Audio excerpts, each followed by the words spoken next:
Olá, vamos dar continuidade ao nosso curso do aplicativo Sepsis Pro.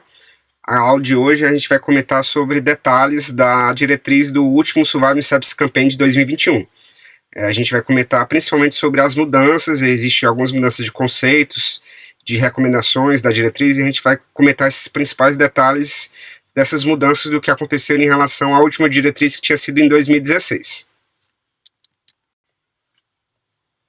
Antes de a gente começar, vale a pena a gente comentar sobre a questão das recomendações. A gente tem recomendações fortes, fracas e sem recomendações.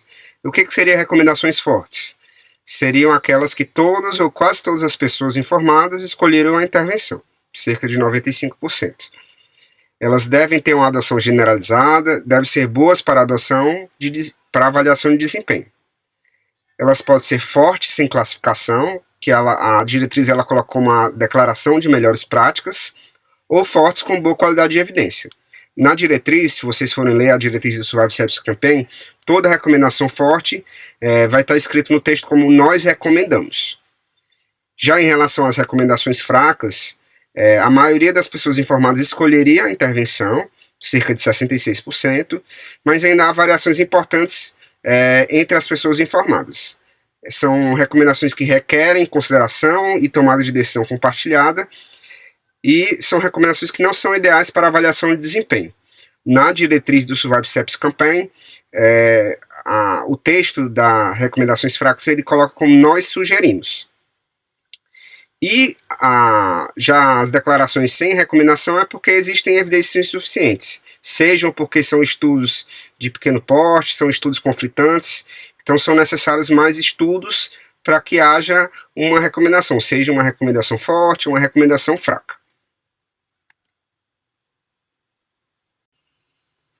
As recomendações têm maior probabilidade de serem fracas quando a certeza da evidência é baixa, quando existe um equilíbrio estreito entre efeitos indesejáveis e efeitos desejáveis, ou seja, os estudos eles são conflitantes, quando há variação substancial ou incerteza nos valores e preferências do paciente, ou quando as intervenções elas requerem recursos consideráveis. E as recomendações que não têm recomendação é porque não existem dados suficientes.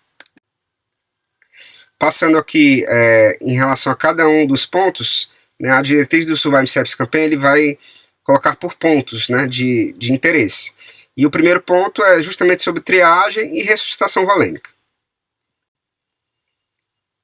A primeira mudança de recomendação em relação à diretriz de 2016 foi a mudança de declaração de melhores práticas em relação à questão dos programas de melhoria de desempenho para sepse, incluindo triagem para sepse para pacientes com doença aguda e alto risco, e essa recomendação que não tinha tantas evidências passaram a ter evidências mais robustas.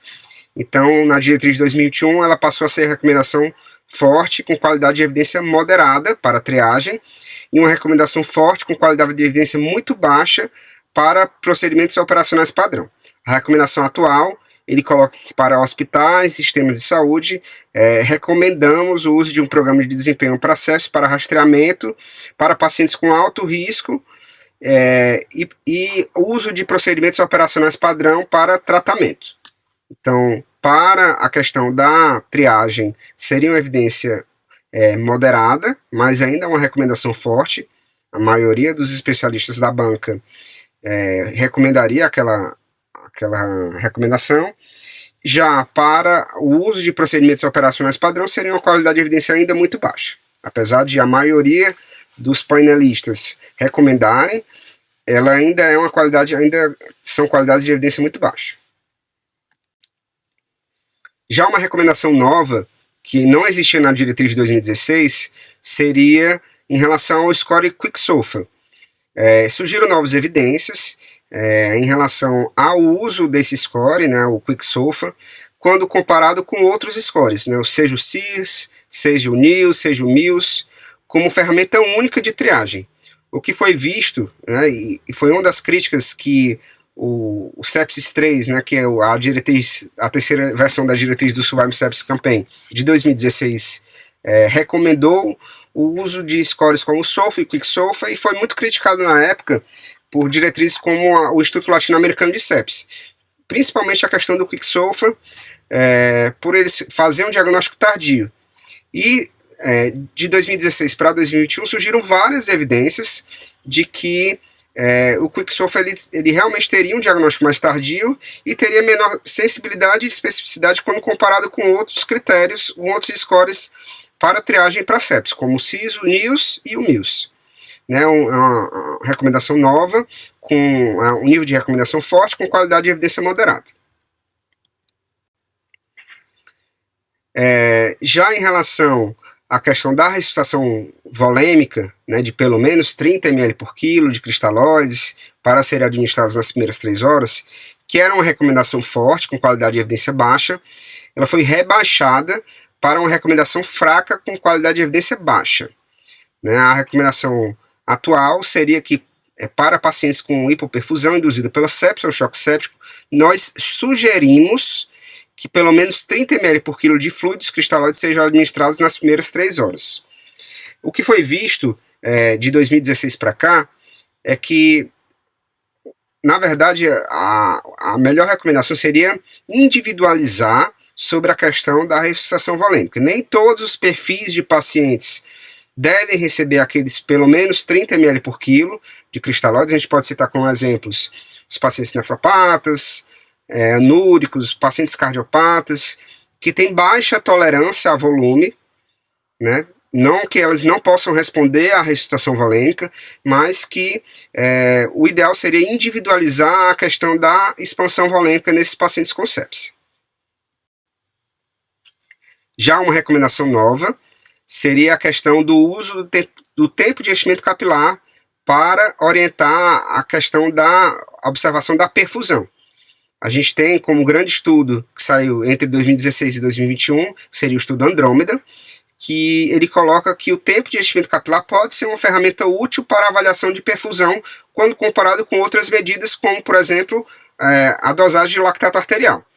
Então, é uma recomendação nova, com nível de recomendação fraca ainda, com qualidade de evidência baixa. Faltam estudos, mas os estudos que saíram, principalmente o Andrômeda, ele mostra que o tempo de enchimento capilar ela pode ser mais uma ferramenta que nós poderíamos usar para avaliação de perfusão, juntamente com outras medidas. Ele foi um estudo que mostrou não inferioridade em relação ao tempo, ao uso do tempo de enchimento capilar em relação a outras medidas para avaliação de perfusão.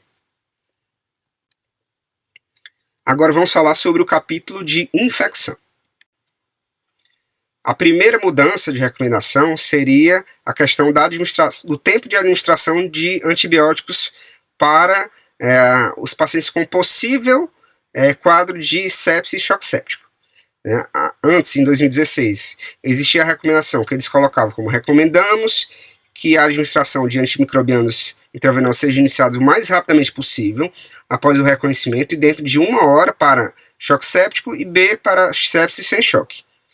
Essa mudança, ela era uma recomendação forte, com qualidade de evidência moderada, e houve uma mudança de entendimento que para adultos com choque séptico ou alta probabilidade de sepse, nós recomendamos a administração imediata, dentro de 1 hora, para reconhecimento,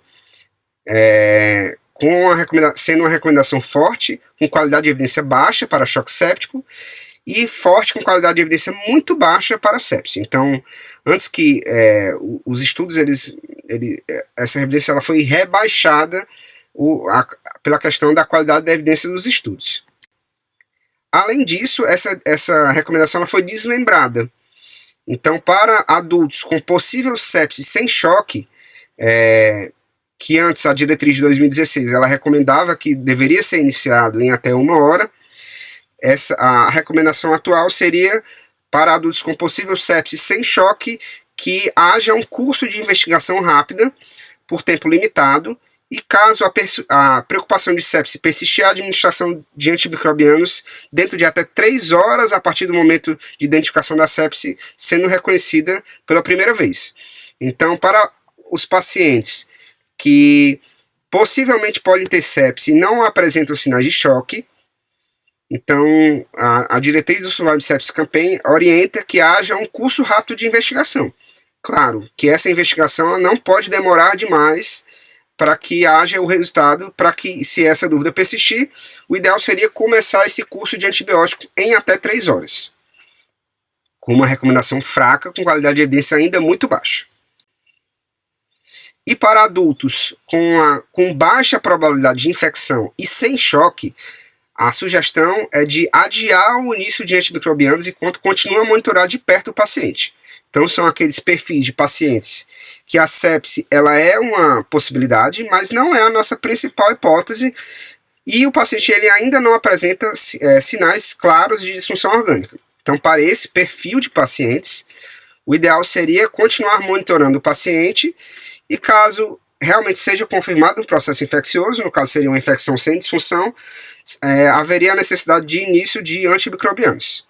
É uma recomendação fraca, com qualidade de evidência muito baixa. Então percebam que essa recomendação de iniciar antibiótico terapia dentro da primeira hora para todos os perfis de pacientes, ela foi desmembrada.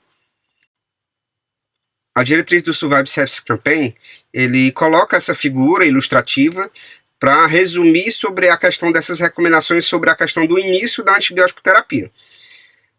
Aí a figura ela é dividida em sepse definitiva ou provável, com a presença de choque ou com a ausência de choque. Nessa primeira coluna, em que o choque está presente, em que a sepse é definitiva ou provável, persiste a recomendação antiga de iniciar antibiótico terapia dentro da primeira hora após o reconhecimento da sepse. Para pacientes com sepse possível, mas com presença de sinais de choque, também persiste a recomendação de que deve ser iniciado a terapia antimicrobiana dentro da primeira hora. A mudança principal seria nessa segunda coluna, em que os pacientes eles não apresentam sinais de choque. Para pacientes que não têm sinais de choque, mas têm uma sepse definitiva, confirmada ou provável, persiste a recomendação de que deve ser iniciado a terapia antimicrobiana dentro da primeira hora, mas para pacientes com sepse possível, com alta probabilidade de sepse, com a probabilidade maior de sepse, deve ser avaliado a questão de causas, avaliação de causas infecciosas versus não infecciosas de doenças agudas, e caso haja a persistência da preocupação da equipe sobre a questão de uma possível infecção, esse antibiótico ele deve ser iniciado nas primeiras 3 horas, durante a avaliação. Para pacientes com baixa probabilidade, o que ele coloca da recomendação de continuar monitorando o paciente e, caso haja necessidade, iniciar terapia antimicrobiana. Então, para pacientes com sepse sem choque, iniciar na primeira hora. Pacientes com sepse possível, não confirmada ainda, com uma probabilidade maior, avaliação rápida de causas infecciosas versus não infecciosas, e se até 3 horas não for definido se o paciente realmente tem sepse, se existir essa dúvida, começar antibiótico. Se tiver uma baixa probabilidade, monitorar de perto o paciente. Outra mudança de recomendação seria a questão da terapia empírica de amplo espectro. Houve uma mudança de entendimento, a recomendação antiga seria essa, de que recomendamos terapia empírica de amplo espectro com um ou mais antimicrobianos para pacientes com sepse ou choque séptico para cobrir todos os patógenos prováveis, incluindo cobertura bacteriana e potencialmente fúngica ou viral, e houve um desmembramento dessa recomendação. A primeira mudança seria justamente para pacientes com alto risco de infecção por Staphylococcus aureus meticilina resistentes, os MRSA, que sugerem uma cobertura empírica para MRSA ao invés de antimicrobianos sem cobertura para MRSA. Então, para a suspeita de infecções por gram-positivos com suspeita de MRSA, se coloca a recomendação de já iniciar de cara uma cobertura antimicrobiana que cubra essas bactérias. Essa é uma recomendação que ainda carecem de evidências, por isso essa recomendação foi colocada como uma recomendação de declaração de melhores práticas. Outro desdobramento dessa recomendação foi para adultos com baixo risco de infecção por estafilometicilina resistente, que o painel do Survival Sepsis Campaign sugere contra o início empírico de cobertura para MRSA, em relação a antibióticos que não cobrem o MRSA. O principal exemplo que a gente pode citar seria de antibiótico que não cobre MRSA para gram positivo seria a oxacilina, enquanto para a cobertura do estafilometicilina resistente seria a vancomicina, ou outros glicopeptídeos similares, como a tecoplanina, ou outros antibióticos de outros espectros maiores que também cobrem MRSA, como tigesclina, como daptomicina, linezolida. Então, se existe um baixo risco de infecção por MRSA, a recomendação do Survival Sepsis Campaign seria de não iniciar a cobertura empírica para MRSA. Outro desdobramento seria pacientes com alto risco de infecção fúngica, que a recomendação seria de iniciar a terapia antifúngica empírica ao invés de nenhuma terapia antifúngica. Então, se existe uma suspeita de infecção fúngica que leva o paciente à sepse, deveria-se iniciar cobertura antifúngica para esses pacientes. Tanto essas evidências para a questão do estáfilo ainda carecem de evidências mais robustas, são recomendações fracas com qualidade de evidência baixa. O próximo capítulo de mudanças é sobre o manejo hemodinâmico desses pacientes. A primeira mudança seria sobre a questão do tipo de substância para a ressuscitação volêmica. O que antes existia essa recomendação de usar cristalóides balanceados ou solução salina com fluidos em pacientes com sepsis e choque séptico, que seria uma recomendação fraca, com qualidade de evidência baixa. Para adultos com sepsis ou choque séptico, sugere-se o uso de cristalóides balanceados ao invés de solução salina para a ressuscitação. Entre 2016 e 2021, surgiram mais estudos comparando o que seriam os cristalóides balanceados, que no caso seria o ring lactato, em relação à questão da solução salina, o cloreto de sódio ou o soro fisiológico 0,9%. É uma recomendação atualmente, é uma recomendação fraca com a qualidade de evidência baixa ainda. A outra mudança de entendimento foi a questão da sugestão de usar cristalóide ao invés de gelatinas para a ressuscitação de pacientes com sepsis e choque séptico, que surgiram mais evidências que compararam negativamente o uso dessas gelatinas. Então, foi rebaixado de uma recomendação forte com qualidade de evidência baixa para uma recomendação fraca com qualidade de evidência moderada, que atualmente, para adultos com sepsis ou choque séptico, sugerimos contra o uso de gelatinas para a ressuscitação volêmica. Já uma recomendação nova, que foi colocada nessa diretriz de 2021, seria sobre a questão do uso do levosimendan, seria um inotrópico, que as diretrizes do Survival Sepsis Campaign de 2021, ele coloca sugere contra o uso de levosimendan, é um nível de recomendação fraca, com qualidade de evidência baixa. Outra recomendação que surgiu nessa diretriz de 2021 seria sobre o local de administração desses vasopressores. A diretriz de 2021 ele sugere iniciar vasopressores em acessos periféricos para restaurar a pressão arterial média do paciente, ao invés de atrasar o início desses vasopressores para avaliar a punção de um acesso venoso central.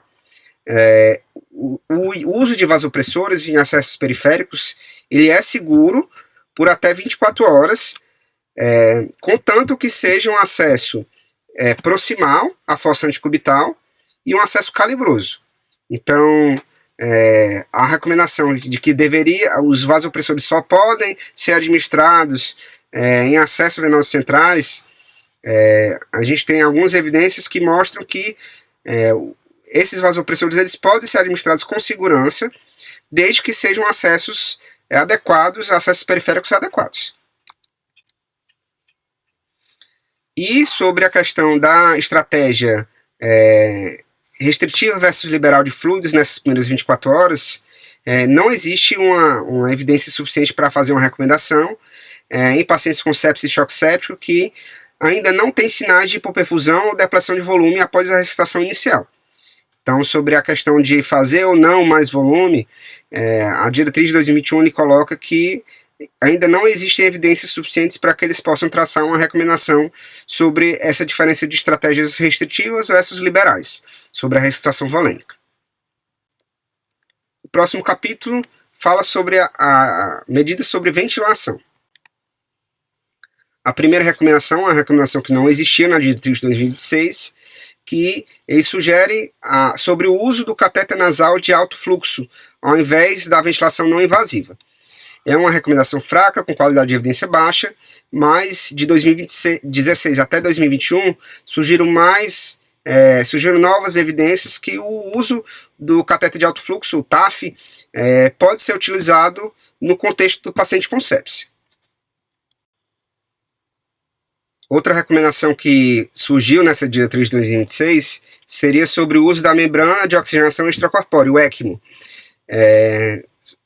Surgiram novas evidências em relação ao uso de ECMO nesses pacientes com hipoxemia importante. Então, para pacientes em que a ventilação mecânica falha, caso realmente haja um centro experiente com infraestrutura disponível para o suporte do uso dessa terapia do ECMO, pacientes com SARA grave induzida pela sepse, pode haver benefício do uso do ECMO nesses perfis de pacientes. O próximo capítulo fala sobre terapias adicionais. Então, vocês vão ver aqui sobre várias terapias extras que não entram necessariamente no pacote da primeira hora. A primeira recomendação seria sobre a questão da hidrocortisona, né, que a diretriz de 2016 ele sugeria contra o uso de hidrocortisona intravenosa para tratar pacientes com sepsis e choques sépticos, se a reposição, a ressuscitação hídrica adequada e a terapia vasopressora forem capazes de restaurar a estabilidade hemodinâmica. Se isso não for possível, sugerimos hidrocortisona intravenosa na dose de 200 mg por dia. A recomendação atual seria para adultos com choque séptico e necessidade contínua de terapia vasopressora, sugere-se o uso de corticoides endovenosos. Uma mudança de entendimento, principalmente sobre o nível de evidências. Surgiram mais evidências sobre o uso de corticoides para pacientes com choque séptico. Então, o que antes era uma recomendação fraca, com qualidade de evidência baixa, passou a ser uma recomendação ainda fraca, porém com uma qualidade de evidência maior, uma qualidade de evidência moderada. Outra que não existia recomendação, não fazemos nenhuma recomendação quanto ao uso de técnicas de purificação do sangue. A diretriz de 2021 sugere contra o uso de hemoperfusão com antibiótico, né, com a infusão contínua associada a antibióticos, que seria essa terapia de purificação do sangue, né? A infusão de sangue já com um sangue tratado com um antibiótico, no caso a polymyxina B. Ele sugere contra. Antes não havia recomendação, agora é uma recomendação fraca com qualidade de evidência baixa. E uma recomendação que não existia em 2016 foi sobre o uso de vitamina C intravenosa. Surgiram estudos que possivelmente poderia se utilizar a vitamina C nos pacientes com sepse, poderia haver benefício, mas esses estudos mostraram que não houve melhora de indicadores com o uso de vitamina C. Então a vitamina C ela não deve ser utilizada no contexto do paciente com sepse. É uma recomendação fraca com qualidade de evidência baixa. Bom, pessoal, essas foram as principais mudanças de recomendações em relação à diretriz do Sepsis 3 de 2016, em relação à diretriz atual que nós temos atualmente, que seria a diretriz de 2021. Eu espero que vocês tenham gostado da aula, e a seguir a gente vai ver, no decorrer dos próximos seminários, a gente vai ver detalhes dessas recomendações, né, que vocês viram a questão dessas mudanças, e a próxima aula nós faremos uma revisão sobre aspectos históricos da sepse.